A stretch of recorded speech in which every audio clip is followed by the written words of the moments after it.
Hi hello welcome to NIN media. 72 ఏళ్ల భగత్ సింగ్ను ఛత్తీస్గఢ్లో మళ్లీ దహనం చేశారు. మావోయిస్టు పార్టీ ప్రధాన కార్యదర్శి కామ్రేడ్ బసవరాజ్ సహా 5 మంది మావోయిస్టు సహచరుల బంధువులు తమ మృతదేహాలను స్వీకరించడానికి ఛత్తీస్గఢ్లోని నారాయణపూర్ ఆసుపత్రి గేటు వద్ద రోజుల తరబడి వేచి చూశారు.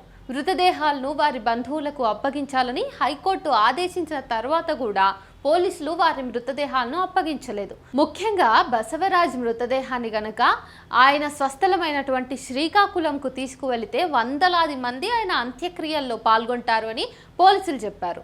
విప్లవకారుల నిర్జీవ మృతదేహాన్ని చూసిన తర్వాత కూడా పాలక వర్గం భయాన్ని మీరు చూసారా? భయంతో వణికిపోతున్న పోలీసులు మొన్న బసవరాజ్తో సహా అందరి సహచరుల మృతదేహాలను రహస్యంగా దహనం చేశారు. అది కూడా మావోయిస్టు సహచరుల బంధువులు వేచి ఉన్న ఆసుపత్రికి 3 కిలోమీటర్ల దూరంలో నిప్పంటించారు. చివరకు వారు తమ రక్త బంధువులకు అలాగే తమకు జన్మనిచ్చిన తల్లికి కూడా తమ ముఖాలను చూపించకుండానే దహనమైపోయారు. ఎటువంటి సమాచారం ఇవ్వలేదు. ఈ పిరికి పంద చర్య ద్వారా వారు మావోయిస్టు జనరల్ సెక్రటరీ బసవరాజ్ చంపబడ్డాడు అని అంటున్నారు. కానీ అనారోగ్యంతో ఆసుపత్రిలో చికిత్స కోసం చేరిన కామ్రేడ్ బసవరాజ్ను అపహరించి చంపారు. నమ్మకమైన వ్యక్తులు పోస్ట్ చేశారు. మరణించిన వ్యక్తి యొక్క చివరి సంఘటన గౌరవప్రదంగా ఉండాలని రాజ్యాంగం చెబుతుంది.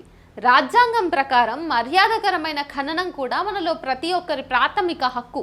కానీ పాలకవర్గానికి న్యాయస్థానం పడిపోయిన బఠానీతో సమానమని వారు మరోసారి నిరూపించారు. మావోయిస్టులు చట్టవిరుద్ధులు మరియు దానికోసం మేము వారిని కాల్చివేస్తామని సిగ్గు లేకుండా అరిచే వ్యక్తులు వీరు. భగత్ సింగ్ మృతదేహాన్ని చూడడానికి బ్రిటిష్ వారు భయపడి సట్లెజ్ నది ఒడ్డున రహస్యంగా దహనం చేశారు. కానీ అతడి బూడిద నుండి లేచిన వేలాది మంది సహచరులు నేడు మైదానంలో నిలబడి జైలుకు వెళుతున్నారు. బుల్లెట్లకు బలిదానం చేస్తున్నారు. అయినప్పటికీ వారు ప్రజల కోసం దృఢంగా పోరాడుతున్నారు. ఇంకా పాలక వర్గానికి తల వంచట్లేదు. నేటి 72 ఏళ్ల బసవరాజ్ భగత్ సింగ్ లాంటి వాడే. శ్రామిక ప్రజల విముక్తి కోసం ప్రాణాలను అర్పించిన సహచరుల త్యాగాలను, వారి చరిత్రను, వారి చరిత్ర ఆదర్శాలను నిలబెట్టి పాలకవర్గం యొక్క పిరికితనాన్ని ఉమ్మివేస్తుంది.